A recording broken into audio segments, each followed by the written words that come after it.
3D video game technology and first-person shooters have become synonymous with American military training, modeling, and recruitment. But cultures everywhere also had access.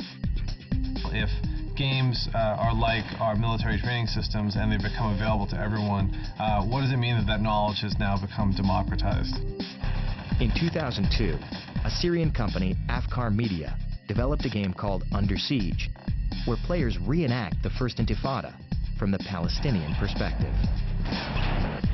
Their argument being that, a lot of Arab youth love playing video games, but they hate the fact that they have to play Americans fighting Arabs as the enemy.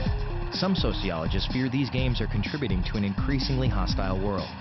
I think when you look at the entire construct of the world that we live in, especially the world that's impacted by video games, and when you talk about war, it seems like it depersonalizes war, dehumanizes war.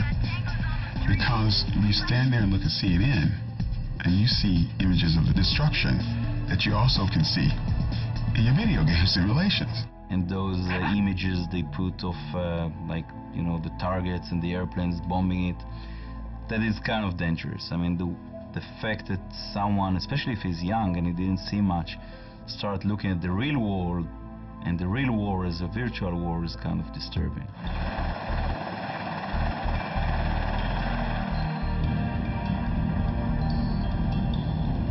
For many reasons, war has become like a video game. But there's a basic way in which war is not a video game, in that one of the huge appeals of video game is actions without consequence. And that's where people begin to feel uneasy with things like America's Army, where it's drawing you in with this idea of no consequence to your actions, when in reality, war has the ultimate consequence, which is the death of other human beings and the death of yourself, perhaps.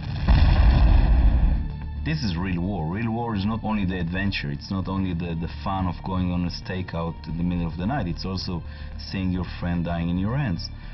When this blends in with video games or virtual reality, it's disturbing because you go to war without realizing that people can die and that you can do some very harmful things to civilians.